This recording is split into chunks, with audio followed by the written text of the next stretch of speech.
Jadi kalau Bapak Ibu selesai sholat, jangan buru-buru berdiri pindah ke sana. Duduk situ aja. Ya.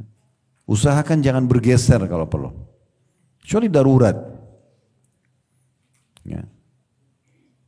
Kalau orang penuhi ini, artinya dia tetap di tempat sholatnya, maka malaikat terus mendoakan dia. Ya Allah, berikan dia rahmat. Maka ya Allah, berikan orang ini rahmat. Kenapa? Karena dia tadi tidak pindah dari tempat sholatnya. Tidak usah pindah-pindah sana sini, kecuali darurat. Kadang-kadang syaitan itu supaya menghilangkan pahala supaya menghilangkan doa malaikat ini, ada saja yang diingatkan sama dia supaya kita berdiri. Padahal nanti kalau kita berdiri, contoh misalnya, nanti deh zikirnya nanti saya baca di meja makan. Nanti nggak baca di sana. Yang penting berdiri dulu. Oh nanti aja di mobil. Nanti nggak baca di mobil. Yang penting sudah berdiri, sudah disibukkan yang lain selesai. Putus dulu doanya malaikat itu. Nah itu maunya mereka. Allahu Rabbi wal Islam dini wa Muhammadan Rasulullah. Assalamualaikum warahmatullahi wabarakatuh. Alhamdulillah, lisan kita selalu memuji Allah subhanahu wa ta'ala atas segala nikmat yang dilimpahkan kepada kita. Apapun nikmat itu, sekecil sampai sebesar apapun, semuanya Allah subhanahu wa ta'ala perintahkan kita untuk disyukuri. Dan siapapun yang bersyukur, maka akan masuk dalam firman Allah subhanahu wa ta'ala, la in syakartum la azidannakum. Kalau kalian bersyukur dengan mengucapkan Alhamdulillah, maka pasti aku akan menambahnya. Wala in kafartum inna adzabi lasyadid. Dan kalau kalian kufur, memungkiri nikmat itu, maka tentu siksaku sangat pedih. Selanjutnya kita panjatkan salam hormat kita kepada utusan Allah Nabi besar Muhammad sallallahu alaihi wa alihi wa sahbihi wasallam, sebagaimana Allah telah memerintahkan kita untuk mengucapkan salam hormat tersebut. Di awal pertemuan kita terus mendoakan saudara kita di Palestina, semoga Allah subhanahu wa ta'ala memberikan mereka keikhlasan, kesabaran, dan terima para syuhada mereka, serta Allah berikan kemenangan. Dan tentu semoga Allah subhanahu wa ta'ala memberhentikan penjajahan ini dan kezaliman, dan akhirnya mereka juga bisa merasakan kemerdekaan seperti negara-negara yang lain. Allahumma amin. Baik, kita akan lanjutkan teman-teman sekalian seperti biasa di hari Kamis, lanjutan bedah buku 35 amal pelebur dosa yang ditulis oleh Fatin binti Abdul Aziz. Kembali saya ingatkan bahwasanya memang dosa itu harus segera ditinggalkan, dijauhi, dan kalau dikerjakan berarti harus dihentikan dan dibersihkan bekas-bekasnya. Karena dosa itu racun, penghancur, pembinasa, perusak. Rusaknya rumah tangga, hubungan antara suami istri, rusaknya hubungan antara orang tua sama anak, rusaknya antara bisnis sama partnernya, tetangga sama tetangganya, bahkan penyakit yang datang di tubuh seseorang, kegelisahan yang tidak pernah berhenti, tidak pernah selesai, semua itu karena dosa. Kalau apapun yang teman-teman sedang rasakan, yang kira-kira tidak disukai, tidak nyaman, dosa penyebabnya. Tidak ada yang lain. Janji Allah pasti benar, yaitu orang-orang yang beriman dan beramal soleh akan diberikan ketentraman jiwa, ya, ketenangan, luasnya rezeki, lapangnya dada. Semua itu ada janji, gak mungkin. Ya, tidak mungkin keluar daripada janji tersebut. Karena Allah mengatakan innallaha la yukhliful mi'ad. Allah tidak pernah pungkiri janjinya. Jadi yang terbaik kalau kita merasakan ada masalah, apapun itu, sekecil apapun, langsung introspeksi diri. Berarti ada masalah hubungan kita sama Allah subhanahu wa ta'ala yang terganggu.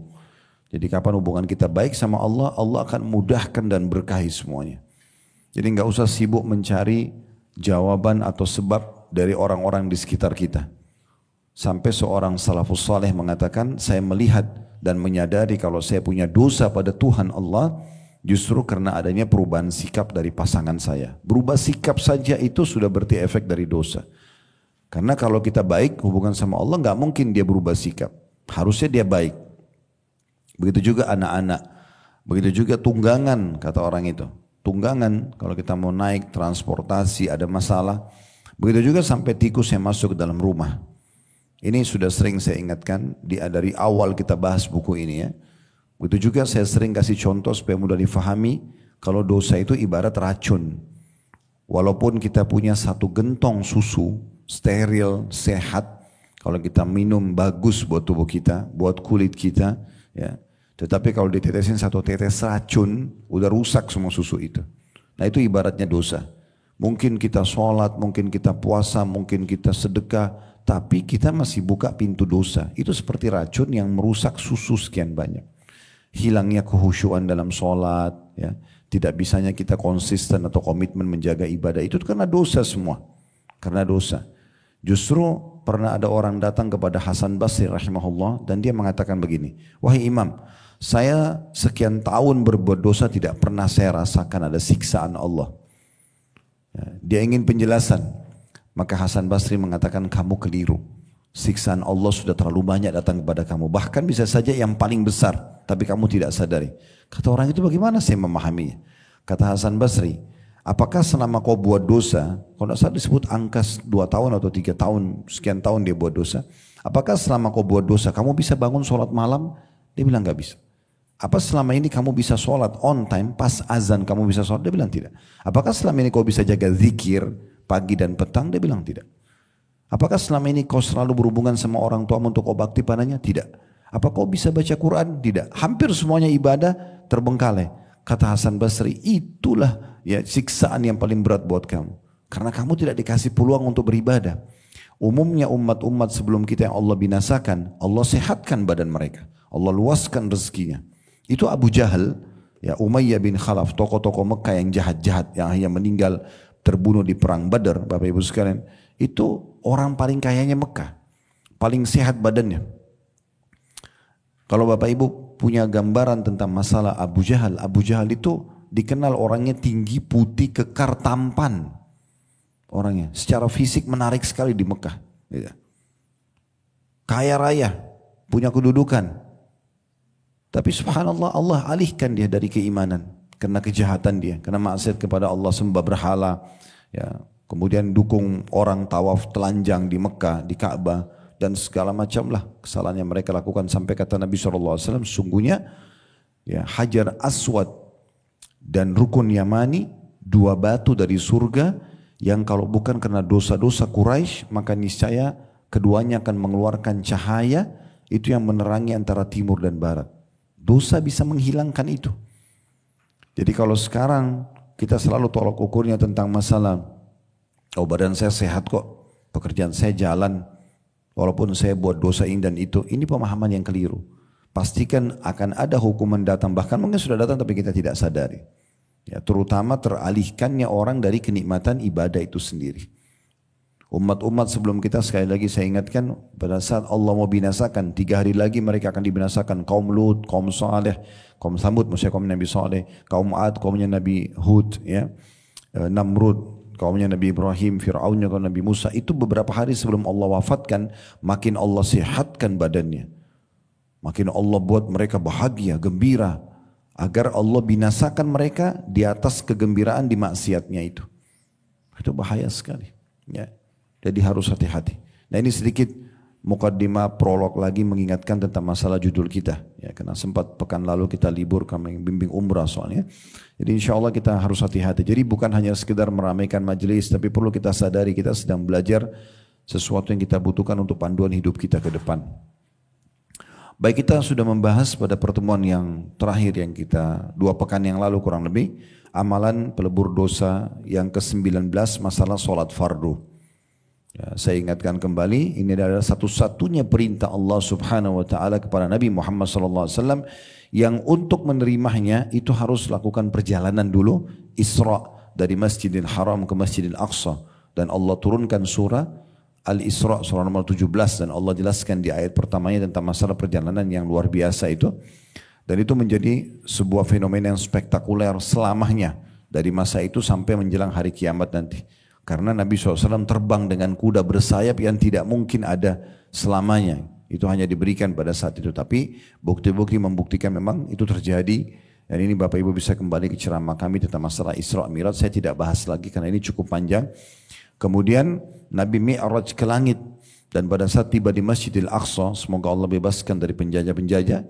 Masjid Aqsa itu pada saat tiba Nabi SAW mengatakan saya ikatkan tali kekangan burak, kemudian saya sholat di Masjid Aqsa dan mengimami ruh semua nabi-nabi. Ini untuk menerima perintah sholat nih.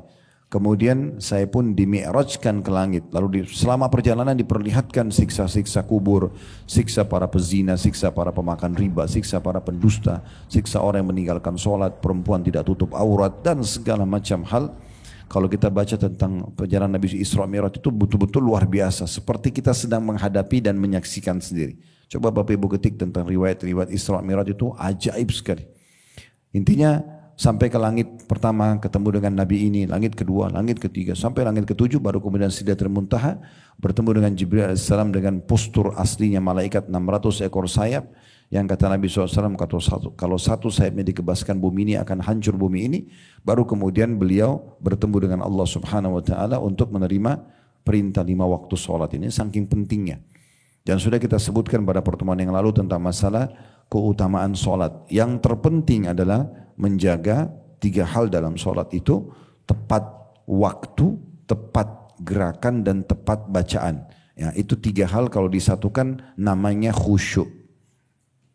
Begitu azan, Bapak Ibu close semua aktivitas lain, tutup, lalu sholat. Apapun konsekuensinya. Sampai Umar bin Khattab radhiyallahu anhu pada saat beliau sudah ditusuk oleh Abu Lu'lu' Al-Majusi yang menusuk beliau sehingga beliau mati syahid, itu beliau sempat pingsan karena lubang dari belakang sampai ke depan. Sampai tabibnya waktu itu suruh Umar bin Khattab minum susu, keluar dari depan, keluar dari belakang. Karena besarnya lubang itu. Nah waktu itu beliau pingsan, lalu terdengar suara azan. Waktu itu kan belum ada mikrofon ya, tapi terdengar suara azan dari masjid Nabi SAW. Dan pada masa itu semua yang jadi raja jadi imam. Ya, seperti itu, jadi Nabi SAW jadi imam di masjid beliau sampai beliau meninggal kecuali beliau sakit atau musafir. Abu Bakar juga sama, Umar juga sama, terus begitu. Idealnya dalam Islam begitu, pemimpin itu harusnya kayak kita di Jakarta Istiqlal, jadi imam di Istiqlal gitu. Harusnya begitu ya. Jadi Umar ini pingsan, terus pada saat azan itu mereka bingung, ini gimana nih pingsan, mau dibangunin gimana caranya, orang pingsan dan dia harus jadi imam. Umar bin Khattab belum tunjuk siapa penggantinya sebelum pingsan. Maka Abbas radhiyallahu anhu berkata, ini paman Nabi, bagaimana? Betulan di sebelahnya ada ponakan dia Ali bin Abi Thalib. Bagaimana ini? Kata Ali, saya punya solusinya. Teriakkan atau bicarakan, sebutkan, bukan teriakkan, sebutkan di kuping Amir Mukminin Umar bin Khattab, sholat dia akan bangun. Lagi pingsan. Maka Ali sebut di telinganya dan disaksikan oleh para sahabat, as-salatu ya Amiral Mukminin. Sholat wahai pemimpin orang beriman. 3 kali Ali ulangi, maka Umar bangun. Lagi pingsan. Bangun lalu mengatakan, betul tidak ada Islam bagi orang yang tidak sholat. Ini luar biasa, saking kedudukannya sholat itu luar biasa. Jadi memang tepat waktu itu sesuatu yang luar biasa. Dan ditanya dalam hadis Bukhari kepada Nabi SAW, amal apa yang paling afdal, yang paling Allah cintai? Kata Nabi SAW, as-salatu ala waktiha. Salat tepat waktunya. Itulah manfaatnya dikumandangkan azan supaya kita salat di awal waktu. Dan beda, saya kalau masih ingat saya sebutkan 2 pekan yang lalu ya. Kalau ada 2 orang muslim atau muslimah sedang salat, si A sama si B, si A ini begitu azan, udah salat sunnah, udah berdoa antara azan dan iqamah, begitu imam Allahu Akbar dia sudah ikut takbiratul ihram. Ini beda pahalanya dengan si B yang mungkin dia begitu azan baru wudu, luput dari dia solat qabliyah, iqamah solat.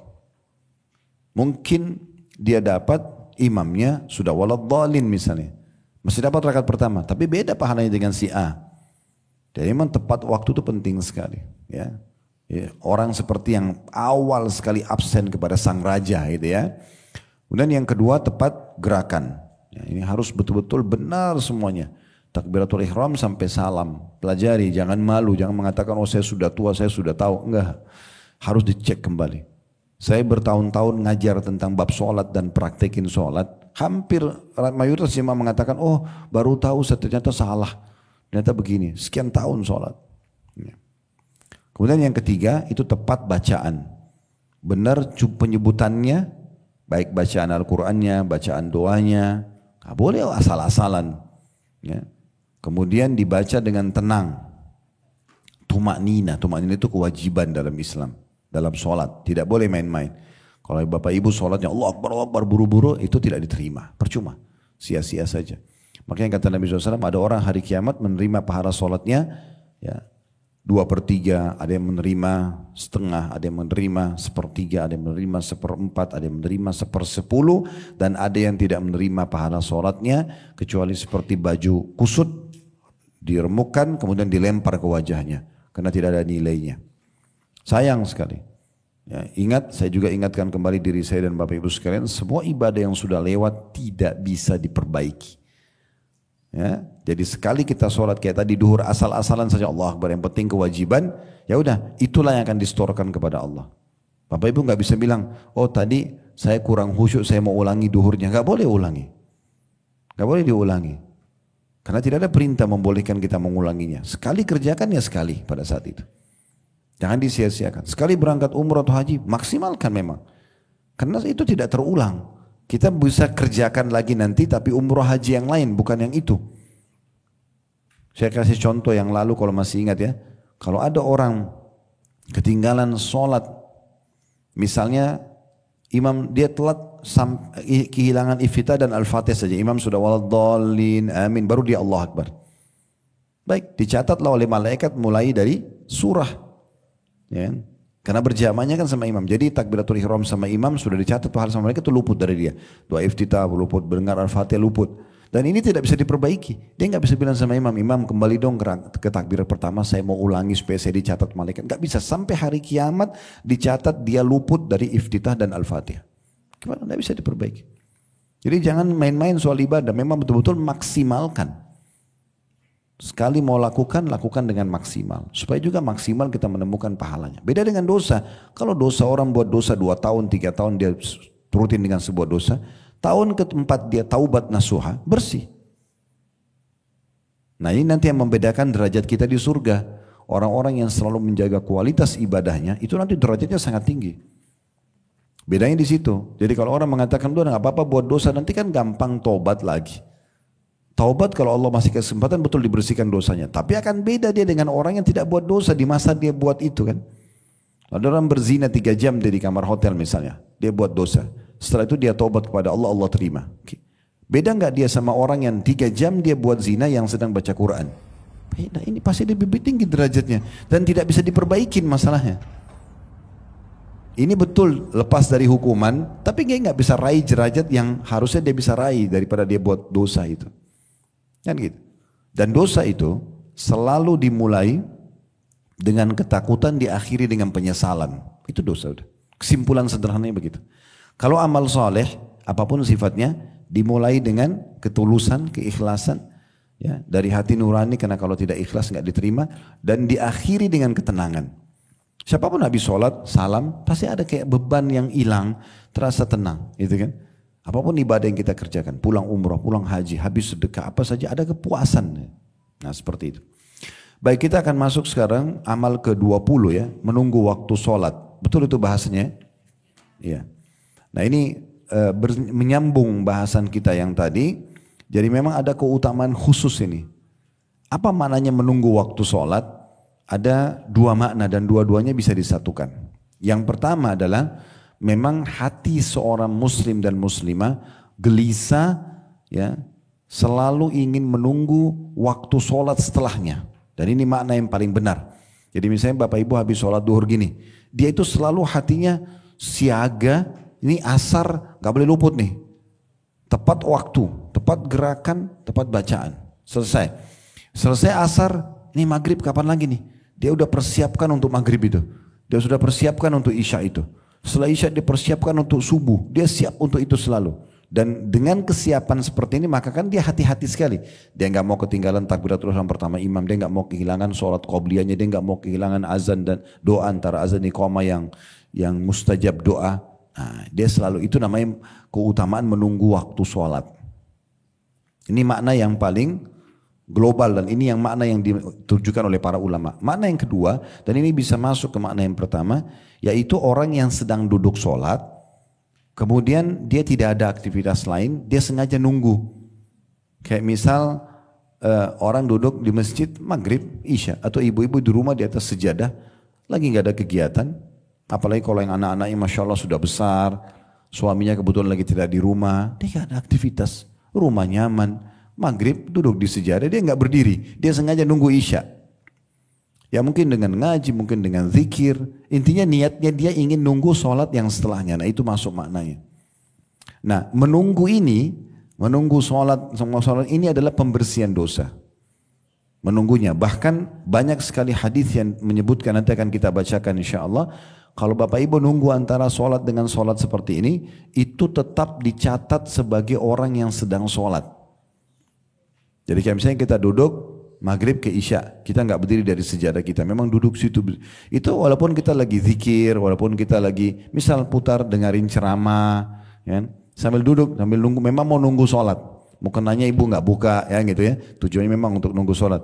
Maka itu kita seperti orang sholat, walaupun kita ngobrol, walaupun kita minum, walaupun kita makan, tapi kita lagi nunggu sholat. Memang siap-siap begitu azan udah berhenti semua aktivitas langsung. Ya, nah itu bisa mendapatkan pahala seperti orang yang sedang mengerjakan sholat. Nanti kita bacakan banyak hadisnya ya. Dan tadi saya sudah minta tim untuk share di grup. Ada PDF buku Sahih At-Targhib At-Tarhib, nanti dibuka. Jangan sekarang ya, tapi nanti dibuka, nanti langsung ke halaman 428 nanti. Tapi saya bacakan dulu apa yang ditulis oleh penulis di sini. Kita baca dulu karena beliau mengangkat sebuah hadis ya. Dan hadis ini termasuk hadis yang penting memang untuk dibahas. Dan setelah itu insya Allah kita baru masuk ke tambahan syarah penjelasan dari buku Sahih At-Targhib At-Tarhib. Baik, di halaman 65 ada amal pelebur dosa yang ke-20, menunggu waktu sholat. Sudah saya maknakan tadi menunggu waktu sholat ya.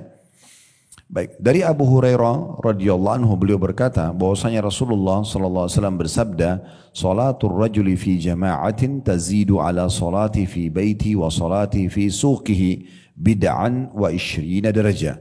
Dzalika أن أحدهم إذا توضأ فأحسن الوضوء ثم أتى المسجد لا ينهزه إلا الصلاة لا يريد إلا الصلاة فلم يخطو خطوة إلا رفع له بها درجة وحط عنه بها خطيئة حتى يدخل المسجد فإذا دخل المسجد كان في الصلاة ما كانت الصلاة هي تحبس والملائكة يصلون على أحدكم ما دام في مجلسه الذي صلى فيه يقولون اللهم ارحمه اللهم اغفر له اللهم تب عليه ما لم يؤذ فيه ما لم يحدث فيه. Terjemahannya, kata baginda Nabi SAW, sholat seorang laki-laki dengan berjamaah di masjid lebih baik daripada sholat di rumah atau di pasar sebanyak 20 derajat lebih. Ya. Demikian itu bila dia berwuduk dan memperbagus wuduknya lalu pergi ke masjid, tiada yang mendorongnya kecuali sholat, tiada yang diinginkan kecuali hanya untuk mengerjakan sholat. Maka setiap langkahnya akan diangkat derajatnya dan dihapus dosanya sampai dia masuk masjid. Lalu apabila telah masuk masjid, dia dianggap orang yang sholat selama sholat itu yang menghalanginya. Nah, ini yang jadi saksi bahasan kita ya. Jadi di sini saya ulangi lagi, lalu apabila telah masuk masjid, dia dianggap orang yang sholat selama sholat itu yang menghalanginya keluar dari masjid. Maksudnya sengaja nunggu. Dan para malaikat selalu mendoakan selama dia berada di tempat sholatnya. Ya. Mereka, para malaikat itu berdoa, Ya Allah berikanlah dia rahmat, ampunilah dia. Nah ini saksi bahasan juga, ampun karena pengampunan dosa dengan menunggu sholat ya. Dan terimalah tobatnya selama dia tidak mengganggu orang lain dan selama tidak berhadas di dalamnya. Berhadas ini maksudnya batalin wudhu. Keluar angin, maaf ya, dia batal wuduk lah. Selama dia tidak lakukan itu, maka dia akan mendapatkan doa malaikat. Hadis ini riwayat Muslim. Baik, kita coba bedah dulu hadis ini. Ya. Potongan yang pertama bisa dikasih di garis bawahi, dikasih angka 1 kecil di atasnya. Potongan pertama dari hadis yang perlu kita titik beratkan, yaitu sabda Nabi SAW, sholat seorang laki-laki yang berjamaah di masjid. Berarti ada penekanan agar laki-laki sholatnya di masjid. Ya. Bagaimana dengan perempuan? Maka jawabannya adalah perempuan boleh ke masjid. Tetapi bukan sewajib hukumnya kalau laki-laki. Karena Nabi SAW bersabda, La tamnau ima Allahil masajid, atau masajidillah. Jangan kalian menahan para hamba-hamba Allah wanita untuk sholat di masjid. Ya, untuk sholat di masjid. Berarti dibolehkan. Dan pada saat ya, ibu-ibu ada waktu lowong, ada kesempatan, masjid dekat rumah, pergi saja. Tidak ada masalah. Apalagi kalau mau niat mendidik anak-anak, punya anak laki-laki, diajak pergi masjid sholat. Ya. Kecuali memang ada kewajiban-kewajiban yang ibu lakukan. Misalnya ada bayi kecil, kemudian ada mungkin suami lagi sakit di rumah atau lagi sakit, atau ada yang ibu harus siapin makanan pulang dari sholat, misalnya harus disiapkan untuk suami, maka ibu sholat di rumah. Itu keringanan yang Allah SWT berikan. Ya, kalau di Indonesia masih mungkin asing ya, tapi sebenarnya hukum agamanya wanita boleh hadir sholat Jumat. Tapi hukumnya sunnah bagi mereka. Makanya kalau lagi umrah, Makkah sama Madinah dibuka kan untuk wanita. Karena memang boleh mereka hadir Jumat. Tetapi tidak sewajib laki-laki. Kalau laki-laki wajib, nggak bisa ada pilihan. Nah di sini sebuah hukum yang perlu kita fahami. Jadi memang yang dimaksud ini seorang laki-laki, karena laki-laki itu lebih cenderung pendapat jumhur ulama dari hadits ini hukumnya wajib. Ya, kecuali Imam Syafi'i rahimahullah, beliau mengatakan sunnah muakkadah atau sunnah yang sangat ditekankan. Kemudian ini potongan yang pertama yang bisa diambil dari hadis, ya. Dan ada penyebutan di situ lebih baik daripada sholat di rumah atau di pasar sebanyak 20 sekian derajat, ya. Kalau dalam riwayat lain itu 25 kali lipat. Ada riwayat juga 27 derajat. Dan Abdullah bin Abbas radhiyallahu anhu, sahabat Nabi, pada saat memaknakan hadis ini mengatakan bahwasanya 1 derajatnya saja perbedaan antara sholat berjamaah dengan sholat sendiri itu antara langit sama bumi. Antara langit sama bumi. Jadi besar sekali perbedaan jarak derajat-derajat ini. Jadi jangan dianggap remeh gitu. Ya. Nah ada perumpamaan ilustrasi yang menarik. Nah, di sini kan laki-laki disuruh ke masjid, ibu-ibu di rumah. Laki-laki kalau ke masjid umumnya dapat berjamaah. Kalau ibu-ibu lagi nggak ke rumah, nggak ke masjid, usahakan jangan sholat sendiri. Ajak pembantunya, ajak anaknya, ya. Kalau betul-betul cuma berdua sama suaminya, suami pergi ke masjid, minta aja suami imami. Begitu pulang dia boleh imami. Tapi kan Ustaz, kan suami saya sudah sholat. Benar, tetap boleh. Terjadi di masa Nabi Muhammad SAW. Tapi nanti bagi suami ibu hukumnya sunnah, ya. Karena pernah waktu Nabi SAW selesai sholat, sudah salam, lagi zikir, ada satu sahabat baru masuk masjid, telat dia. Dia begitu mau takbir, Nabi tahan dulu, sebentar, jangan takbir dulu.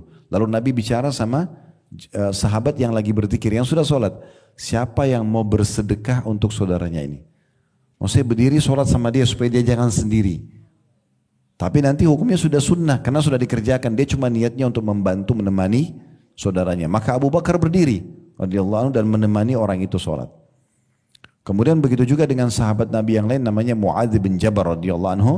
Beliau seringkali sholat berjamaah dengan Nabi SAW di masjid Nabi. Begitu selesai salam, beliau pulang jadi imam lagi buat kaumnya. Jadi sukunya dia punya masjid sendiri, kayak kita mungkin di RT-nya dia gitu ya, atau di RW dia. Kemudian dia sholat sama Nabi karena keutamanya ngejar sholat sama Nabi. Lalu dia pulang, dia imami kaumnya. Padahal dia sudah sholat tadi. Dari sini, dari dua riwayat ini dibolehkan seseorang itu untuk membantu saudaranya yang sudah sholat. Jadi nggak masalah. Ya. Nah ini jadi usahakan jangan sholat sendiri. Ibu-ibu kenapa nggak mau sholat ngajak anaknya? Ya. Kadang-kadang begitu di rumah. Yang penting dia sudah sholat. Anaknya sudah sholat atau enggak terserah dia. Tapi kan saya sudah suruh Ustaz. Nggak cukup. Anak-anak itu nggak cukup dengan lisan. Harus praktek. Panggil dia. Ayo sholat sama ibu nak. Ayo sholat sama umi nak. Suruh sholat sama-sama. Ajarin pakai mukenahnya, ajarin gerakan dari kecil. Biasakan 3 tahun, 4 tahun sudah suruh ikut. Ya, supaya mereka sudah terbiasa dengan gerakannya. Kalau ada yang mereka tanya habis sholat, ibu bisa jelaskan. Kan lebih bagus dicicil. Walaupun mereka belum diperintahkan, karena belum balik kan gitu, belum ada hukum. Tapi kan kalau mereka sudah diajarin dari kecil, nanti pada saat sudah balik, ibu gak capek lagi. Dia udah langsung start karena sudah punya ilmunya. Dibandingkan nanti kalau sudah balik baru mau diajarin sholat, ini salah. Ya. Jadi hidupkan suasana sholat berjamaah di rumah bagi ibu-ibu. Hidupkan, jangan sendirian. Karena perbedaannya itu 20 derajat sekian. Dalam riwayat yang tadi saya bilang 25 kali lipat dan ada hadis yang lain 27 derajat. Rasionalnya begini, kalau ada dua perusahaan, ibu mau kerja, bapak ibu mau kerja, jam kerjanya sama, misalnya 8 jam per hari, jarak dari rumah sama, jenis pekerjaannya sama. Tapi bedanya di perusahaan A gajinya 25 juta, di perusahaan B gajinya 1 juta. Pilih yang mana? Nah, cepat paham kalau uang. Nah seperti itu orang sholat berjamaah dengan sholat sendiri. Karena sama-sama kan sholat, kan sama aja. Sholat sama dikerjakan, ya kan gitu. Kemudian sama juga gerakannya, sama juga waktu yang dilowongkan. Kita berjamaah atau sholat sendiri sama saja. Duhur tetap 4 rakaat kan gitu. Asar tetap 4 rakaat. Lalu kenapa cari yang satu? Kenapa enggak 25? Kan gitu. Nah jadi usahakan jangan luput waktu sholat itu kecuali berjamaah. Walaupun anak kecil kita ajak, kita niatkan semoga Allah kasih kita pahala berjamaah walaupun anak kita yang kita ajak. Ini bagian yang kedua yang perlu digarisbawahi ya dari riwayat ini. Kemudian bagian yang ketiga, adanya perintah untuk menyempurnakan wudu. Ini sudah kita jelaskan di bahasan sebelumnya ya. Itu kalau tidak salah di amalan yang ke-17, berwudu. Ya, sudah panjang lebar kita jelaskan. Jadi wudu itu harus disempurnakan. Jangan tergesa-gesa, ingat ada batas minimalnya. Minimal pergelangan tangan lebihkan, jangan kurang. Dan sudah kami jelaskan ya, kalau wudu itu misalnya ibu dan bapak sekalian, perbatasan sampai di pergelangan ini ibu lebihkan, bapak lebihkan. Maka lebihkan ini jauh lebih baik. Nanti pada hari kiamat cahayanya di mahsyar lebih panjang. Dan juga dalam sebuah hadis yang lain akan diberikan perhiasan oleh Allah SWT sesuai dengan anggota tubuh yang tersentuh air wudu. Tapi kalau kurang dari batas minimalnya, maka bisa saja batal. Karena kurang dari batas, misalnya cuma sampai di sini saja, tidak sampai di pergelangan. Berarti kan tidak sah wudunya, tidak sah sholatnya. Jangan tergesa-gesa, pelan-pelan saja. Dan saya sudah berbagi pada saat dibahas amalan yang ke-17 itu, kerannya jangan terlalu besar supaya tidak mubazir air. Dipakai, diusap, sudah pastikan satu ini semua kena, ya, jari-jarinya diselat-selatkan, baru kemudian pakai, baru basuh yang kedua. Udah selesai, baru yang ketiga. Ini makna di situ, perhatikan terjemahannya. Ya. Demikian bila dia berwudu dan memperbagus wudunya, menyempurnakan wudunya. Itu maknanya. Kemudian ya, bagian yang keempat dari potongan hadis adalah lalu pergi ke masjid. Ya, masjid ini dia adalah tempat sholat, kan gitu. Umumnya kalau laki-laki disebutkan tempat masjid yang sudah kita tahu rumah Allah. Ya. Tapi kalau ada seorang wanita, dia menjadikan salah satu sudut rumahnya sebagai tempat sholat dia rutin kayak musola kecilnya, maka juga bisa dinamakan itu masjid buat dia, gitu kan? Itu contohnya. Tapi di sini intinya mengerjakan sholat dan pergi ke tempat sholat khusus. Nah kalau bapak ibu-ibu itu tadi saya bilang bisa ke masjid ya, ke masjid dekat rumah aja ada masalah. Ya apalagi kita masya Allah di masjid banyak. Selanjutnya yang keenam. Kemudian dibahasakan di sini, tidak ada yang mendorongnya kecuali sholat. Tidak ada keinginan kecuali hanya untuk mengerjakan sholat. Jadi bukan ke masjid karena janjian sama orang. Nah, bukan ke masjid karena kebetulan ya masjidnya bagus. Bukan ke masjid karena diajak orang, enggak. Memang dia sendiri ke rumah Allah itu mau sholat, dia yang mau sholat. Artinya ada orang ajak atau ada orang lihat atau tidak, tetap aja dia sholat di masjid. Nah kalau itu maksudnya, ya, maka di sini disebutkan, ini bagian ke-7 dari hadis. Kalau kita mau bagi ya, maka pada setiap langkahnya akan diangkat derajatnya, derajat di surga, level ya. Jadi kita biasa lihat kalau orang properti jual jenis rumah kan gitu, biasanya ada level-levelnya ya. Ada yang tipe ini lebih murah, ada yang tipe ini, ada yang eksklusif. Nah, seperti itulah. Jadi ini derajatnya ini. Kalau Bapak Ibu pergi ke masjid sholat, setiap satu langkah, satu derajat. Cepat sekali naik levelnya nih, karena sebenarnya untuk mendapatkan fasilitas nanti naik satu level, di surga itu berarti lebih bagus pelayanannya, lebih mewah istanahnya, lebih bagus pakaiannya, makanannya, kebun-kebunnya semua. Itu hanya dengan langkah ke masjid. Susahnya apa ini? Cuma angkat kaki. Gitu. Ini diangkat derajatnya. Satu langkah kaki, satu derajat. Dan dihapus juga langkah kaki sebelahnya satu dosa. Pelanggaran-pelanggaran kita dibersihkan dengan melangkah itu. Ini sudah kita jelaskan tentang keutamaan melangkah ke masjid. Ini di bab-bab kita sebelumnya ada ya. Sampai dia masuk ke masjid. Makanya Abu Hurairah, pernah dengar sahabat Abu Hurairah radhiyallahu anhu ya, beliau itu kalau sebelum azan Bu, dan Bapak sekalian sengaja keluar dari rumahnya jauh sebelum azan. Kayak misalnya kita duhur jam 12 misalnya. Dia keluar misalnya setengah 12, ini jam cuma perumpamaan. Tapi beliau memang dikatakan keluar sebelum waktu sholat. Ya, kemudian beliau sengaja sudah siap sholat nih. Sengaja ini masjid lurus ke sana, dia mutar dulu. Ke rumah teman-temannya. Manggil ayo sholat yuk, sampai ke sana. Jadi langkahnya lebih banyak. Supaya lebih tinggi derajatnya. Tinggal melangkah, dapat level yang bagus di surga. Ya. Daripada yang standar, kita bisa dapat yang eksklusif. Kenapa enggak? Kenapa yang enggak ini? Gitu. Kemudian, ya, ini sampai dia masuk masjid. Selanjutnya, ini yang keberapa nih? Yang ke-9 mungkin ya. Lalu apabila telah masuk masjid, dia dianggap orang yang sholat selama sholat itu yang menghalanginya keluar dari masjid. Ini berarti yang dia dapat keutamaan. Kalau kita bahasakan keutamaan, berarti ini adalah keutamaan yang ketiga.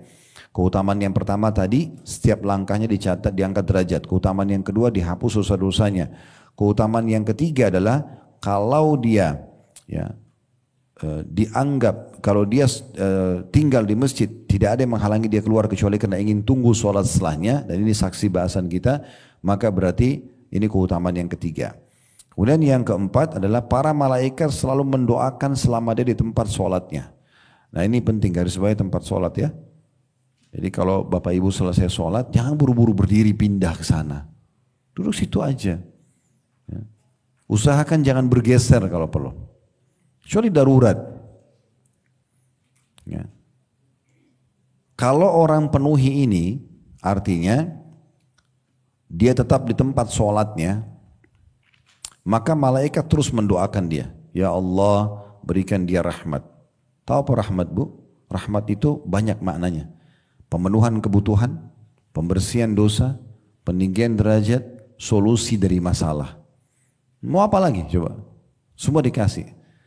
Langsung malaikat mendoakan. Malaikat ini mustajab doa. Ya. Kita kalau ketemu satu orang soleh atau soleha dan kita yakin dia dekat sama Allah, kita mengatakan doain saya ya. Kita karena tahu dia orang baik, orang dekat sama Allah, pasti kita yakin doanya diterima.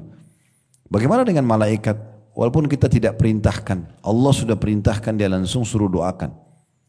Maka ya Allah, berikan orang ini rahmat. Kenapa? Karena dia tadi tidak pindah dari tempat sholatnya. Tidak usah pindah-pindah sana sini, kecuali darurat. Jadi kalau ibu sudah niat, maaf saya sebut ibu bapak-bapak mungkin kena jumlahnya lebih banyak ya. Jadi kalau misalnya mau duduk maghrib isya nih di rumah, ya supaya tidak berdiri-berdiri, kira-kira butuh apa sih kalau nanti maghrib isya? Butuh minum, udah bawa botol minumnya dekat sejadah. Butuh apa, taruh di situ. Jadi jangan berdiri-berdiri mau lalang sana sini, ya. Kadang-kadang syaitan itu supaya menghilangkan pahala supaya menghilangkan doa malaikat ini, ada saja yang diingatkan sama dia supaya kita berdiri. Padahal nanti kalau kita berdiri, contoh misalnya nanti deh zikirnya nanti saya baca di meja makan, nanti nggak baca di sana. Yang penting berdiri dulu. Oh nanti aja di mobil, nanti nggak baca di mobil. Yang penting sudah berdiri, sudah disibukkan yang lain, selesai. Putus dulu doanya malaikat itu. Nah itu maunya mereka. Jadi sudah punya persiapan semua gitu kan. Nah ini rahmat, makna rahmat. Kemudian ampunilah dia. Ini malaikat bukan doain sekali Bu ya. Ini didoain sampai kata Nabi SAW ya. Ini 3 didoain. Ya Allah berikan dia rahmat. Ya Allah ampuni dia. Ya Allah terima tobatnya. Kalau dia minta maaf kepadamu, ya Allah, maafkan. Gitu kan. Syaratnya, selama dia tidak mengganggu orang lain. Ngobrol, baru salam sudah aja ngomong sebelah. Tuh apa aja ngomong orang, dia lagi zikir. Kadang-kadang temannya sudah kelihatan lagi zikir, tetap aja ditanya. Jangan ganggu orang. Kalau kita ganggu orang, putus doanya malaikat. Pertama karena kita sudah ngomong. Gitu kan. Akhirnya kita ganggu orang. Kemudian juga ini, menjaga kesucian. Bersuci maksudnya dalam keadaan suci. Jadi tidak batalin wudhu. Ya. Ini yang biasa buang-buang angin sembarangan. Ya. Tidak boleh itu ya. Jangan dibiasakan. Ini semua pola-pola karena dibiasakan jadi pola. Ada orang akhirnya tidak bisa maaf, tidak bisa kontrol diri di depan orang pun dia keluarkan angin. Kenapa? Karena dia jadikan bahan mainan biasa. Coba kalau kita nggak lakukan itu, maka nanti berubah pola dalam diri tubuh kita. Itu tidak kita lakukan kecuali darurat. Itu pun mungkin di kamar mandi, bukan depan orang gitu. Ya. Jadi ini karena kebiasaan. Orang kalau kebiasaan, saya nggak bisa tahan wudhu. Kenapa nggak bisa tahan wudhu? Harusnya bisa dong. Oh saya kebelut kencing, saya suka keluarin angin. Karena dia biasakan. Coba hilangkan persepsi itu. Nggak akan ada masalah. Imam Ahmad rahimahullah pernah wudhu untuk sholat maghrib. Itu nggak batal sampai sholat subuh. Ya, beliau pernah mengunjungi rumahnya gurunya Imam Syafi'i. Kemudian Imam Syafi'i bilang sama anaknya beliau, tenang dulu, tenang. Ya. Nanti diskusinya setelah taklim. Ya. Jadi Imam Ahmad rahimahullah pernah berkunjung ke rumah gurunya Imam Syafi'i. Lalu Imam Syafi'i bilang sama anaknya, ini lazimin orang ini, maksudnya selalu dekat sama dia. Karena ini cuma satu malam nginap sini. Ini orang soleh. Anaknya Imam Syafi'i dekat terus sama Imam Ahmad nih. Dia perhatikan apa yang dikerjakan. Rupanya Imam Ahmad duduk lagi nulis, gitu kan? Nggak tidur beliau, semalam suntuk nggak tidur. Dan tidak sholat tahajud. Ini sorotan, sorotan yang pertama itu pada saat habis Isya dihidangkan makan malam, Imam Ahmad makan banyak. Anak Imam Syafi'i sorotin, kok makan banyak ya? Gitu.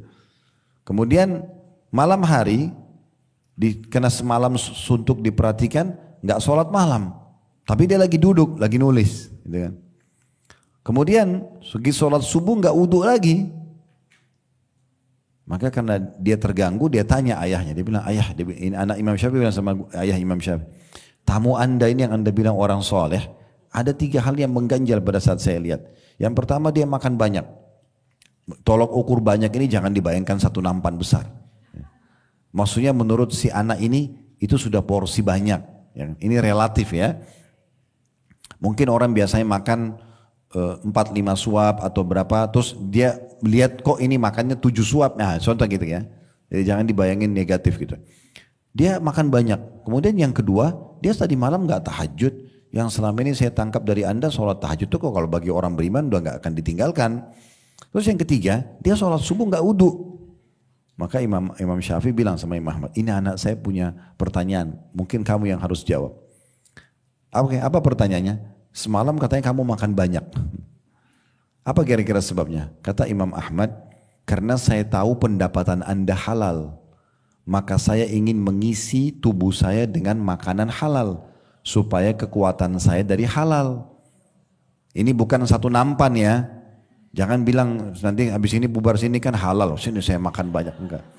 Bukan gitu maksudnya, tapi ini proporsional ya. Oke. Kemudian kata Imam Syafi'i, sudah dengar jawabannya? Jadi maksudnya dia lebih dari porsi yang biasa karena dia anggap ini baik, halal itu. Maka yang halal itu kalau mengisi tubuh kita menjadi nutrisi cocok untuk, jadi kayak kalau bahan bakar itu Pertamax Plus. Oke, maaf saya sebutin nama ini karena sebagai contoh saja. Kemudian selanjutnya, kenapa nggak sholat tahajud? Kata Imam Ahmad, semalam suntuk, saya sedang coba mengorek faedah-faedah dari sebuah hadis. Dan saya butuh konsentrasi penuh. Hadis ini, satu hadis, dicoba direnungi, minta petunjuk sama Allah. Apalagi pelajarannya ya, ditulis sama dia. Entah pagi, semalam suntuk, konsentrasi untuk ambil hikmah dari satu. Kayak tadi ini kan kita beda-beda tuh. Ini Bapak Ibu tolong garis bawah, ini nomor 1, nomor 2. Itu kan kita ambil faedah-faedahnya ya. Jadi bisa lebih luas kita ambil faedah. Karena memang begitu, wahyu itu memang sangat luas maknanya.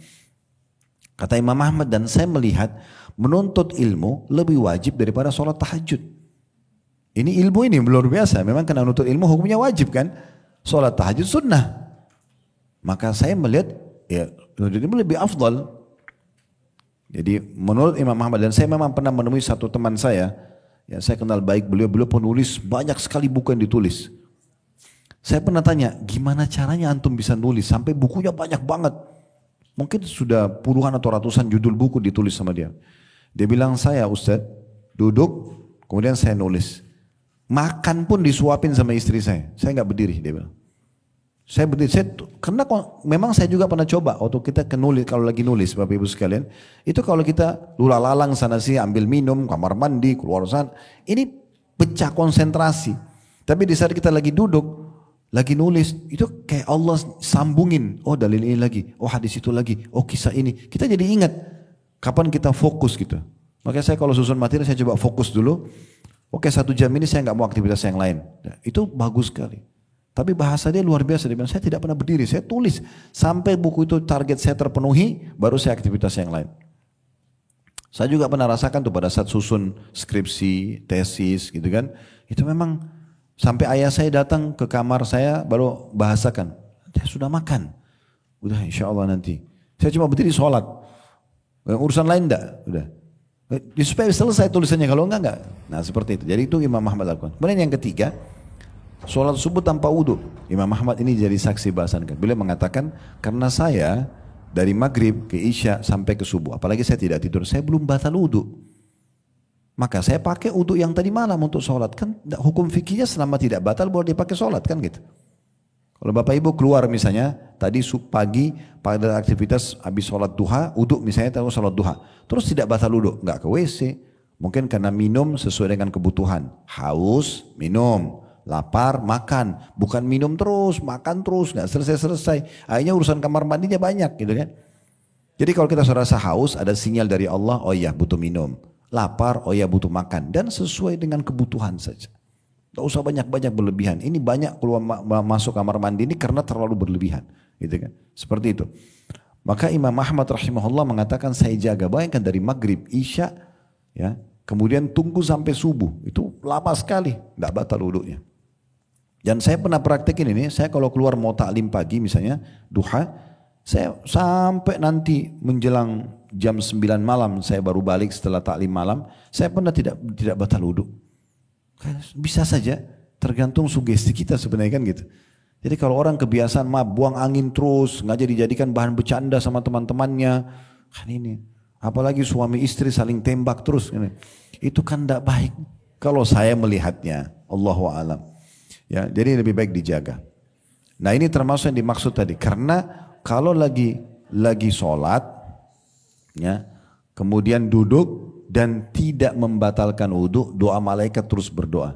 Nah ini ada sebagian ulama mengatakan ini sejalan dengan sabda Nabi SAW tentang malaikat ya. Ya, hormatilah malaikat yang makhluk Allah yang ada di sekitar kalian karena mereka terganggu apa yang mengganggu manusia. Kata sebagian ulama mereka terganggu dengan bau busuknya angin itu yang keluar. Mereka terganggu sampai Utsman bin Affan radhiyallahu anhu itu selalu menjaga menutup auratnya. Sampai kata Nabi SAW pada saat beliau lagi duduk dan Utsman datang, beliau langsung merapikan pakaian Nabi SAW, sempat lututnya kelihatan, beliau tutup. Lalu kata Umar dan Abu Bakar, ya Rasulullah, tadi waktu kami datang Anda biarkan lutut Anda terlihat, tapi waktu Utsman datang Anda tutup. Kenapa ya Rasulullah? Kata Nabi SAW, ala astahmi rajulin istahminul malaika, tidak pantas kalau saya malu dengan seseorang yang malaikat aja malu padanya. Kata sebagian ulama hadis, Utsman bin Affan tidak pernah lihat kemaluannya sendiri. Saking malunya sama Allah. Betul dia bersihkan tapi enggak. Dia jaga gitu. Karena dia tahu Allah melihatnya malaikat sampai begitu sensitifnya mereka. Kita tidak bicara kalau orang lagi biologi suami istri, tapi ini ada rutinitas keseharian. Jadi kalau ibu pun di rumah lagi dari kamar mandi mau ke ruang kamar, tetap pakai tutup handuk. Walaupun kita sendirian. Karena masih ada malaikat yang melihat kita gitu kan. Itu contoh saja. Baik, ini yang kita bisa ambil dari hadis ini. Sekarang tolong dibuka yang tadi saya bilang. Sudah terima PDF-nya? Udah? Belum? Sudah di-share katanya. Udah? Coba dibuka halaman 428. Itu harus di-scroll ke bawah. Oke, nanti sambil di-share lagi, nanti dicek ya. Di halaman 428, bab nomor 22, anjuran menunggu sholat setelah sholat. Kalau yang belum sempat buka, bisa dengarin aja. Saya sebenarnya untuk supaya Bapak Ibu lebih mengetahui apa sih Ustadz ambil hadis dari mana sih ya. Nah ini supaya lebih jelas. Baik, hadis nomor 1 dalam bab ini ditulis oleh Al-Mundhiri rahimahullah. Penulis buku ini namanya Al-Mundhiri. Seorang penulis buku yang luar biasa, dia tulis namanya At-Targhib Tarhib. At-Targhib itu motivasi, hadis-hadis yang berisi motivasi untuk mengerjakan amal soleh. At-Tarhib ancaman bagi orang yang berbuat dosa. Jadi dia menyusun hadis tentang itu. Motivasi untuk berbuat amal dan ancaman bagi orang yang berbuat dosa supaya dia tidak mengerjakan gitu. Baik, di sini bab nomor 22 di halaman sekali lagi 428, hadis pertama di sebelahnya ada tertulis sahih. Kenapa? Karena buku ini sudah ditelusuri oleh Syekh Albani dan beliau menerbitkan judulnya Sahih At-Targhib Tarhib. Jadi hadis-hadis yang sahih semua diberikan keterangan kalau ini sahih. Ini urutan 442 dari awal bab ini dibahas ya. Dari Abu Hurairah radhiyallahu anhu berbunyi bahwa Rasulullah sallallahu alaihi wasallam bersabda, la yazalu ahadukum fi salatin madamatis salatu tahbisu la yamna'uhu an yanqaliba ila ahlihi illa shalah. Terjemahannya, salah seorang dari kalian senantiasa dianggap dalam salat. Jadi sudah saya jelaskan, jadi seperti dia sedang salat, selama salat itu yang menahannya. Jadi walaupun Bapak Ibu sudah salam, tadi misalnya maghrib isya atau duhur asar ya, tapi kita tetap aja duduk menunggu. Nah walaupun kita lagi duduk saja tidak lagi sholat tapi tetap dianggap sedang sholat. Salah seorang dari kalian senantiasa dalam sholat selama sholat itu yang menahannya, tidak ada yang menghalanginya untuk pulang kepada keluarganya kecuali sholat. Dia memang tidak mau pulang ke rumah dulu ya, kecuali memang mau nunggu sholat. Kalau habis sholat baru dia pulang. Nah itu maksudnya. Hadis ini riwayat Bukhari. Dan ditulis itu di tengah-tengah hadis, ya. Ini riwayat Bukhari tengah-tengah hadis dan Imam Muslim juga. Dalam riwayat Bukhari yang lain disebutkan, Inna ahadakum fi salatin madamatis salatu tahbisu wal malaikatu taqul Allahumma ighfir lahu warhamhu ma lam yakum mim musallahu aw yuhdith. Sesungguhnya salah seorang dari kalian berada dalam solat selama dia ditahan oleh solat itu. Sementara para malaikat terus berkata, ya Allah ampunilah dia, ya Allah rahmatilah dia selama dia tidak beranjak dari tempat sholatnya dan selama tidak berhadas. Jadi sudah saya bahasakan berhadas itu batalin wudu ya, terutama keluarin angin tadi. Dan dalam riwayat Imam Muslim dan juga Imam Abu Daud, selanjutnya masih halaman sama 428 ini ya. Rasulullah SAW bersabda, la yazalul abdu fi salatin ma kana fi musallahu yantadhirus salah wal malaikatu taqul. Ya, dan malaikat berkata, Allahumma ighfir lahu, Allahumma arhamhu hatta yansarifa aw yuhdith. Qila wa ma yuhdith? Qala yabsu aw yadrib atau yadrib ya. Seorang hamba, kata Nabi SAW, senantiasa dalam solat selama dia di tempat solatnya menunggu solat. Sementara para malaikat berkata, ya Allah ampunilah dia, ya Allah rahmatilah dia, sampai dia beranjak atau berhadas. Lalu seseorang bertanya, apa yang dimaksud dengan berhadas ya Rasulullah? Kata Nabi SAW, maaf, kentut, ya di situ dikatakan dalam kurung yang tidak bersuara atau kentut yang bersuara. Ya, berarti kalau dilakukan itu berhenti doa malaikat. Berarti kan kita harus terapi diri kita untuk tidak boleh batalin itu. Nah tadi saya bilang salah satu caranya jangan dijadikan sebagai pola. Kebiasaan sendawa, kebiasaan maaf ngupil, kebiasaan korek-korek kuping. Ini kan kebiasaan saja. Coba jangan dijadikan biasa, maka akan aman. Ya. Karena memang pandangan orang juga jadi jelek buat kita ya. Kalau di sini setelah sholat bisa batal wudu, bisa batal doanya malaikat, sayang banget ini. Ya. Makhluk Allah yang soleh walaupun kita tidak kenal dia terus mendoakan kita. Dan ini terus ya, maghrib isya itu misalnya 1 jam tuh malaikat tidak berhenti berdoakan. Rahmati dia, ampuni dia Allah, terima tobatnya, rahmati dia. Bayangkan Bapak Ibu sekalian kalau kita taklim 1 jam misalnya. Saya terus bilang, ya Allah ampuni kami, rahmati kami, terima tobat kami. Terus. Kan itu luar biasa itu. Ya. Selanjutnya dan Malik meriwayatkan secara mauquf. Maksudnya mauquf itu hanya sampai ke sahabat saja. Dari Na'im bin Abdullah al-Mujmir. Bahwa dia mendengarkan Abu Hurairah radhiyallahu anhu berkata, "Idza shalla ahadukum thumma jalasa fi musallahu, lam tazalil malaikatu tusalli alaihi, Allahumma ighfir lahu, Allahumma arhamhu, fa in qama min musallahu fajalasa fil masjid yantadiru as-shalah, lam yazal fi salatin hatta yusalliya." Artinya apabila salah seorang dari kalian sholat, kemudian dia duduk di tempat sholatnya, di sejadah kita itu, tempat kita duduk, jangan pindah. Maka para malaikat selalu berdoa untuknya, ya Allah ampuni dia, ya Allah rahmati dia. Jika dia beranjak dari tempat sholatnya lalu duduk di masjid menunggu sholat, maka dia senantiasa dalam sholat sehingga dia sholat. Jadi mirip tadi ya. Ini semua hadis semakna sebenarnya. Saya cuma mau memperkaya bahasan kita dengan ternyata banyak sekali riwayat yang menjelaskan tentang keutamaan menunggu antara sholat dengan sholat. Hadis nomor 2 dalam bab ini, bab nomor 22 ya. Dengan sanad sahih urutan 443 dari awal disusun buku ini. Dari Anas radhiyallahu anhu anna Rasulullah sallallahu alaihi wasallam akhara lailatan salatal isya'i ila syatril lail thumma aqbala biwajhi ba'da ma shalla faqala صلى الناس ورقدوا ولم تزالوا في صلاة منذ انتظرتموها.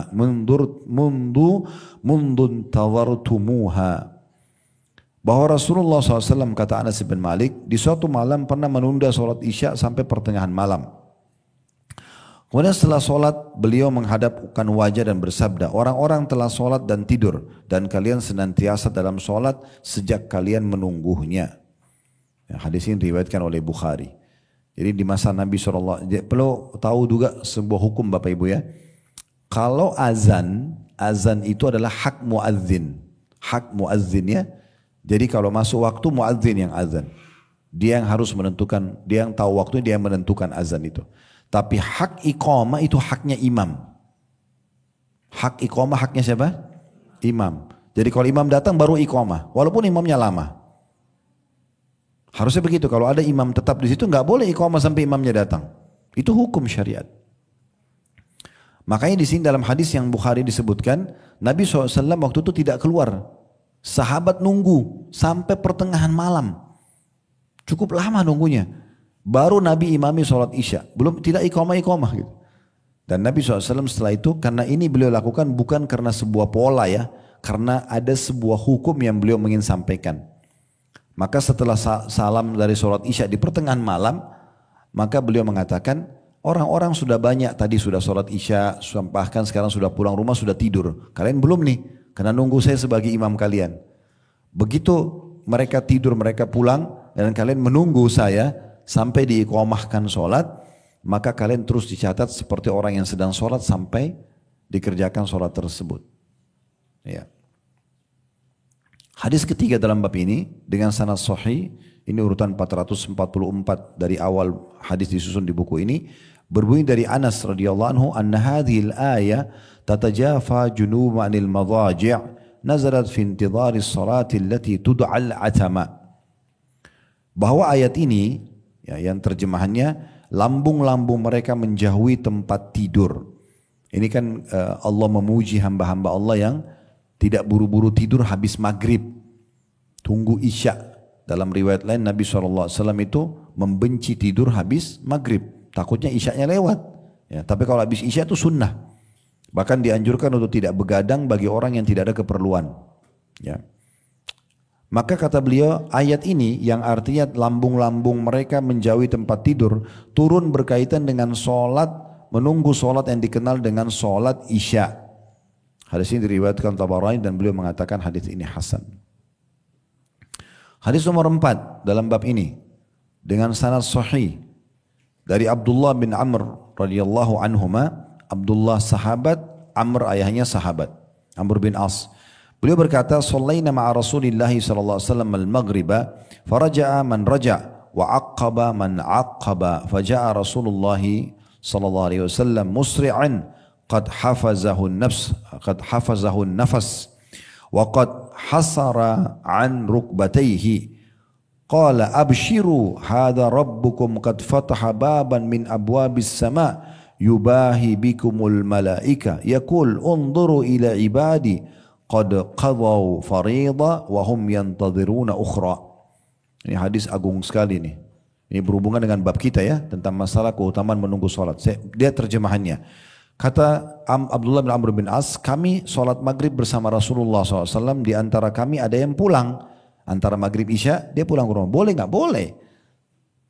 Ya, kalau ada hal yang darurat. Tapi kalau tidak, ini dengarkan keutamanya nunggu. Nunggu isya, sekalian baru pulang misalnya. Kami sholat maghrib bersama Rasulullah SAW, di antara kami ada yang sudah pulang, dan di antara kami ada tetap nunggu di masjid. Maksudnya nunggu isya. Sekalian deh, nanti habis isya baru pulang gitu ya. Maka Rasulullah SAW tiba-tiba datang dengan tergopoh-gopoh, terburu-buru. Ya kan? Bisa terjemahannya sebenarnya ini, dan ini disebutkan nafasnya terengah-engah. Karena Nabi buru-buru datang ke masjid, mau menahan nih sahabat-sahabat yang nunggu, jangan kalian pergi. Yang nunggu ini ada wahyu turun. Dan beliau mengangkat kain sarungnya sehingga lututnya kelihatan. Maksudnya saking orang biasa kalau mau lari cepat ya, ngangkat baju gamisnya, ya, maka diangkat oleh Nabi SAW karena ingin segera menyampaikan ke sahabat yang sedang menunggu dalam masjid. Lalu beliau bersabda kepada orang yang tunggu di masjid, berbahagialah kalian. Ini kalian lagi nunggu di masjid ini berbahagia nih. Kenapa? Ini adalah Rob kalian, maksudnya Tuhan kalian Allah. Sekarang di detik ini dia sedang membuka salah satu pintu langit. Dan dia membanggakan kalian ini. Yang nunggu di masjid ini, nunggu isya nih. Maghrib isya doang. Ini turun wahyu langsung Allah sekarang sedang membanggakan kalian di depan para malaikatnya. Seraya berfirman, lihatlah hamba-hambaku ini. Mereka telah menyelesaikan sholat fardu yang diwajibkan buat mereka. Lalu mereka masih nunggu yang berikutnya. Jadi karena menunggu ini Allah banggakan di depan para malaikat. Hadis ini diriwayatkan Ibnu Majah. Hadis kelima dalam bab ini. Dengan sanad hasan dari Abu Umamah radhiyallahu anhu. Bahwa Rasulullah SAW bersabda. Salatun fi ithri salah. La lagwa bainahuma kitabun fi illiyin. Ketahuilah bahwasanya solat setelah solat tanpa ada perbuatan sia-sia di antara keduanya adalah catatan di Illiyin atau di surga yang tertinggi. Jadi kalau Bapak Ibu lagi duduk, tadi saya kasih contoh maghrib isya. Sering saya kasih contoh maghrib isya karena maghrib isya ini lebih pendek waktunya ya. Dan umumnya orang juga tanggung gitu. Pulang dari masjid ke rumah atau kita berdiri sebentar aktivitas, udah azan isya. Lebih baik duduk nunggu. Nah kalau duduk itu nunggu, kata Nabi SAW itu akan langsung dicatat dia di saat itu dalam buku namanya Illiyin. Illiyin ini catatan bagi ahli surga yang mendapatkan derajat-derajat tinggi. Hanya nunggu sholat saja. Duduk saja di situ. Hadis ini diriwayatkan oleh Abu Daud. Hadis nomor 6 dengan sanad sahih di ghairihi. Maksudnya sahih di ghairihi Bapak Ibu sekalian menjadi sahih karena dikuatkan dengan riwayat-riwayat lain. Dari Jabir bin Abdullah radhiyallahu anhu, Jabir sahabat, Abdullah juga sahabat, bahwasanya Rasulullah SAW bersabda, "Ala adullukum ala ma yamhullahu bihil khataya wa yukaffiru bihil dhunub." Qalu bala ya Rasulullah, qala isbagul wudu'i ala al-makruhat wa kathratul khuta ila al-masajid wa intidarus salati ba'da as-salah fadhalikumur ribat. Kata Nabi SAW, maukah kalian aku tunjukkan sesuatu yang dengannya Allah menghapus kesalahan-kesalahan dan melebur dosa-dosa? Habis semua dosa-dosa kalian nih. Maka para sahabat mengatakan, ya Rasulullah, siapa yang nggak mau dibersihin dosa-dosa, ya, dileburin semuanya. Maka kata Rasulullah SAW sabda, kata beliau, menyempurnakan wudu walaupun hal itu memberatkan. Ini pernah kita jelaskan di pelebur dosa yang ke-17 masalah wudu ya. Kayak misalnya wudu pada saat mau tidur, kan lagi ngantuk tuh. Sunnah Nabi kan wudu di saat itu ya. Atau wudu di musim dingin. Atau kita sudah pakaian rapi batal wudu, kan sunnahnya selalu dalam keadaan wudu, wudu lagi, itu kan dibenci. Justru itu yang paling cepat mengangkat derajat dan mengampuni dosa-dosa. Yang kedua, memperbanyak langkah ke masjid. Ini juga sudah kita bahas pada bahasa yang sebelumnya ya. Kemudian yang ketiga ini bahasan kita menunggu sholat sesudah sholat, itulah ketaatan yang terus menerus. Maksudnya yang paling simple untuk dilakukan dan dicatat pahala yang melimpah gitu.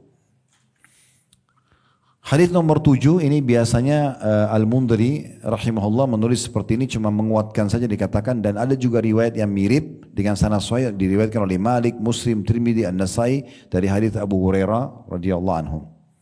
Hadis nomor 8 dalam bab ini Dengan sanad sahih, ini semua masih keutamaan menunggu solat ke solat yang setelahnya. Dari Ali bin Abi Thalib radhiyallahu anhu bahwa Rasulullah SAW bersabda, isbagul wudu'i alal makarih wa i'malul aqdami ilal masajid wa intidharus salati ba'da salat yaksilul khataya gasla. Menyempurnakan wudu dalam keadaan musim dingin atau lagi tidak disukai. Mengayunkan kaki ke masjid-masjid dan menunggu solat setelah solat, itu mencuci bersih kesalahan-kesalahan. Ya. Kalau terjemahan dalam letterletnya, ya, membersihkan dosa seluruhnya. Nah, gitu. Dosa-dosa kecil ya. Hadis riwayat Abu Ya'la Al-Bazzar dengan sanad sahih dan Al-Hakim mengatakan sahih berdasarkan Imam Muslim. Hadis nomor 9, ini sudah 9 hadis kita bacakan. Dengan sanad hasan, hasan itu derajat di bawah sahih. Ya. Dari Abu Hurairah radhiyallahu anhu bahwa Rasulullah SAW bersabda, muntadirus salati ba'da salah kafarisin ishtadda bihi farasuhu fi sabilillah ala qashhihi wa huwa fir ribatil akbar. Orang yang menunggu solat setelah solat maghrib ke isya, duhur ke asar misalnya, contoh ya, itu adalah seperti penunggang kuda yang bertempur sengit di jalan Allah kepada musuh-musuhnya, sementara dia dalam kondisi siap siaga di medan pertempuran. Jadi kalau di jihad itu, yang paling besar pahalanya, yang paling semangat, dia masuk ke medan perang, dia berjuang, dia tidak takut mati, itu paling besar pahalanya. Nah, kita bisa dapatkan pahala yang sama, duduk antara sholat dengan sholat. Duduk, tidak usah buru-buru berdiri. Apapun bisikan syaitan, kalau hanya sekedar makan, minum, udah tunda aja dulu. Gitu kan? Jawab WA, tunggu aja, habis isya. Habis itu jawab WA. Kalau perlu handphone jangan dibuka dulu. Ya. Karena begitu buka sudah selesai.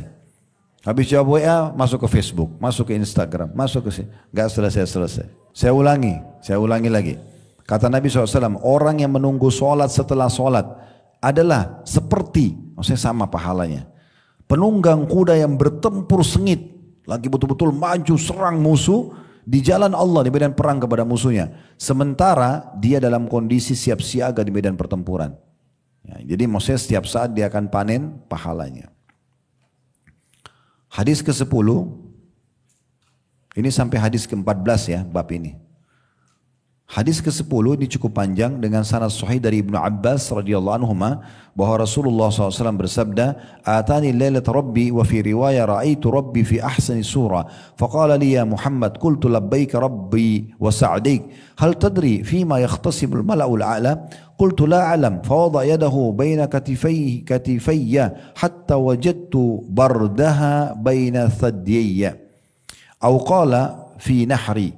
فعلمت ما في السماوات وما في الأرض أو قال ما بين المشرق والمغرب قال يا محمد أتدري فيما يختصم الملأ الأعلى قلت نعم في الدرجات والكفارات ونقل الأقدام إلى الجماعات وإسباغ الوضوء في السبرات وانتظار الصلاة بعد الصلاة ومن حفظ عليهن عاش بخير ومات بخير وكان من ذنوبك ويوم ولدته أمه.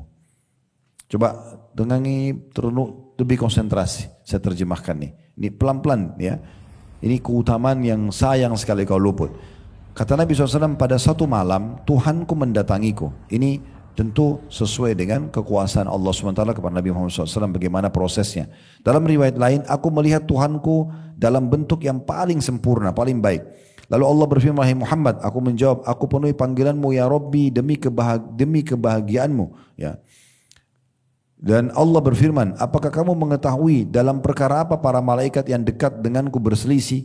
Ini malaikat di atas ini di sekitar Allah lagi pada berdebat, membicarakan tentang besarnya keutamaan yang sedang Allah berikan kepada hamba-hambanya yang beriman di muka bumi ini. Aku menjawab, kata Nabi SAW, aku tidak tahu. Lalu dia, kata ganti Allah, D-nya besar, dia meletakkan tangannya, N-nya besar kata ganti Allah, di antara kedua pundakku sehingga aku merasakan dingin di dadaku. Ya. Atau beliau bersabda di leherku. Lalu aku tiba-tiba pada saat itu mengetahui apa yang ada di langit dan apa yang ada di bumi. Jadi Allah SWT menjadikan ini mukjizat. Ya, Allah berikan langsung Nabi SAW jadi tahu semua malaikat lagi bicara apa di atas, di langit dan di bumi. Allah langsung tiba-tiba tadi tahu, tadinya nggak tahu. Lalu kata Nabi SAW dalam riwayat lain, bahkan aku jadi mengetahui antara timur dan barat. Allah berfirman, wahai Muhammad, setelah itu ditanya lagi, tahukah kamu dalam perkara apa para malaikat yang dekat denganku sedang berselisih. Maksudnya debat-debatan nih ngomong, ini luar biasa nih, ini luar biasa nih, gitu ya. Maka aku menjawab, iya. Kata Nabi SAW, sekarang beliau sudah tahu karena Allah berikan informasi itu. Dalam urusan derajat, derajat-derajat yang didapat di surga, level-level naik, fasilitas lebih bagus, yang sangat mudah dijangkau. Kemudian kafarat, pembersihan dosa, itu kafarat. Dengan mengayunkan langkah kepada sholat jamaah, hanya itu saja, azan ke masjid sholat, itu aja. Atau azan ibu-ibu langsung pakai mukena, udah wudhu sholat. Itu aja, itu sudah luar biasa, pembersihan dosa, peninggian derajat yang luar biasa. Kemudian yang kedua, menyempurnakan wudhu dalam keadaan dingin yang sangat, atau masih orang tidak suka ya, pada waktu orang tidak suka. Dan yang ketiga, menunggu sholat sesudah sholat. Nah, perhatikan apa yang kita dapatkan. Ya, setiap wudhu batal, wudhu lagi. Apalagi di waktu tidak suka, kayak mau tidur, batal wudhu terus wudhu lagi, ya, supaya jangan nanti mau sholat baru wudhu. Enggak, kita sudah dalam kondisi siap, ya, selalu suci. Ya, meninggal pun dalam kondisi kita wudhu bagus, gitu kan? Contohnya, atau maaf, orang kalau suami istri mau ulangi biologis, sunnahnya berwudhu. Kata Nabi SAW, sampai mau ulanginya dia berwudhu, karena itu lebih memotivasi dia. Walaupun wanita haid boleh dalam kondisi wudhu, dia wudhu kalau mau tidur, ya gitu. Nah, itu contohnya. Oke, selanjutnya di sini kalau dia lakukan semua itu, kata Nabi SAW, barang siapa yang menjaganya, menjaga 3 hal tadi ya, dia ya mengayunkan kaki ke masjid berjamaah, menyempurnakan wudhu di waktu dingin atau pada saat waktu tidak disukai, dan menunggu sholat ke sholat setelahnya. Kalau dia lakukan ini, maka perhatikan, kata Nabi SAW, barang siapa menjaga maka dia hidup dalam keadaan baik, semua dipenuhi oleh Allah, dan mati pun dalam keadaan baik, husnul khatimah, dan statusnya dari dosa-dosa yang pernah dia kerjakan seperti di mana dia dilahirkan oleh ibunya, bersih semua dosanya. Terus kenapa malas wudhu? Ngantuk Ustaz, lawan ngantuk, cuma ngantuk doang. Nanti hari kiamat kita bilang, kenapa kau nggak udah waktu mau tidur? Saya malas ya Allah. Ya udah silakan. Hanya malas doang, kenapa cuma malas? Ini penyakit paling luar biasa, al-malas ini. Yang ke-11, hadis dengan sanad hasan sahih dari Abu Sa'id al-Khudri radhiyallahu anhu, dia berkata, Rasulullah SAW bersabda, ala adullukum ala ma yukaffirullah bihil khataya wa yazidu bihi fil hasanat. Qalu bala ya Rasulullah. Qala isbagul wudu'i aw tahuri fil makarih wa kathratul khuta ila hadzal masjid wa salatu ba'da as-salah wa ma min ahadin yakhruju min baiti mutatahhiran hatta ya'ti al-masjid fayusalli fihi ma'al muslimin aw ma'al imam thumma yantadiru as-salah allati ba'daha illa qalatil malaika Allahumma ighfir lahu Allahumma arhamhu. Maukah kalian, kata Nabi SAW, aku tunjukkan sesuatu yang dengannya Allah menghapus kesalahan-kesalahan dan menambah banyak sekali pahala-pahala atau kebaikan-kebaikan. Mereka para sahabat menjawab, tentu ya Rasulullah. Maka kata Nabi SAW, menyempurnakan wudhu atau bersuci dalam keadaan sangat dingin. Dan juga memperbanyak langkah ke masjid. Masjid ini maksudnya karena Nabi SAW sedang menunjuk masjidnya pada saat itu. Jadi kita bisa ke masjid mana saja. Dan sholat setelah sholat, tunggu sholat ya wajib yang setelahnya. Dan ini berlaku di sholat wajib ya. Subuh ke duhur, duhur ke asar, asar ke maghrib, maghrib ke isya, isya ke subuh lagi. Jadi cuma sholat wajib. Tidak ada seorang pun yang keluar dari rumahnya dalam keadaan suci, lalu dia datang ke masjid, sholat di dalamnya bersama kaum muslimin atau bersama imam, kemudian menunggu sholat yang berikutnya, kecuali para malaikat berkata, ya Allah ampuni dia, ya Allah rahmati dia. Di sebelahnya ada tulisan al-hadith, lihat nggak? Lihat. Ya, itu al-hadith maksudnya hadisnya masih bersambung. Tapi saksi bahasan sampai sini. Mirip kalau kita ada tulisan ayat Al-Quran terus titik-titik terus al-ayah. Nah itu berarti maksudnya ayatnya masih ada lanjutan. Seperti itu maknanya. Hadis ini riwayat Ibnu Majah, Ibnu Khuzaimah, Ibnu Hibban dalam Sahih. Jadi banyak perawi-perawi hadis. Hadis ke-12 dengan sanad hasan di ghairihi, menjadi hasan karena dikuatkan dengan riwayat-riwayat lain dari Anas radhiyallahu anhum, dari Nabi SAW beliau bersabda, thalathun kaffarat wa thalathun darajat wa thalathun munjiyat wa thalathun muhlikat. فأما الكفارات فإسباغ وضوء في السبرات وانتظار الصلاة بعد الصلاة ونقل الأقدام إلى الجماعات وأما الدرجات فإطعام الطعام وإفشاء السلام والصلاة بالليل والناس نيام Wa ammal munjiyat fal adlu fil ghasabi wal ridha. Wal qasdu fil faqri wal gina. Wa khasyatullahi fis sirri wal alaniyah. Wa ammal muhlikat fasyuhun muta'un wa hawan muttaba'un wa ijabul mar'i binafsihi. Ini hadis panjang sebenarnya penjelasannya ya. Nanti kalau mau ikutin bisa di playlist YouTube kami sudah ada bahasannya. Tapi saya baca saja supaya Bapak Ibu tangkap dulu saksi bahasan kita. Kata Nabi SAW, 3 perkara pelebur dosa, 3 perkara pengangkat derajat, 3 perkara penyelamat, dan 3 perkara pembinasa. Jadi 4 hal yang dibahas. Ya, ada 3 hal pelebur dosa, ada 3 hal pengangkat derajat, ada 3 perkara penyelamat dan 3 perkara pembinasa. Baik, adapun yang melebur dosa yang pertama adalah menyempurnakan wudhu pada waktu yang sangat dingin. Menunggu sholat setelah sholat dan melangkahkan kaki untuk sholat jamaah. Itu yang pertama yang pelebur dosa. Kemudian selanjutnya, adapun yang mengangkat derajat, memberi makan, traktir orang. Jangan suka ditraktir saja. Ya. Memberi makan, suka berbagi. Menebarkan salam, suka ucapin salam. Assalamualaikum warahmatullahi wabarakatuh. Ya. Dan sholat di malam hari sementara orang-orang sedang tidur. Ya, ini yang paling cepat mengangkat derajat. Kemudian adapun yang menyelamatkan di dunia dan di akhirat, berlaku adil pada waktu marah dan ridho. Jadi kalau kita lagi marah pun sama seseorang, kalau dia benar tetap harus kita adil. Enggak, saya yang salah. Nah, gitu, ngalah. Itu sesuatu yang sangat luar biasa dari ajaran Islam. Itu penyelamat. Ya. Kemudian ekonomis pada waktu kekurangan dan berkecukupan. Maksudnya sesuai dengan kebutuhan, bukan keinginan. Ya. Kemudian dan takut kepada Allah dalam situasi sembunyi-sembunyi atau terang-terangan. Rame-rame tidak buat dosa, sendiri pun tidak buat dosa. Nah, itu adalah penyelamatan. Kemudian yang terakhir adalah yang membinasakan. Yang pertama, membinasakan sifat kikir yang terus diperturutkan. Selama di jalan Allah, stop perhitungan, keluarkan saja.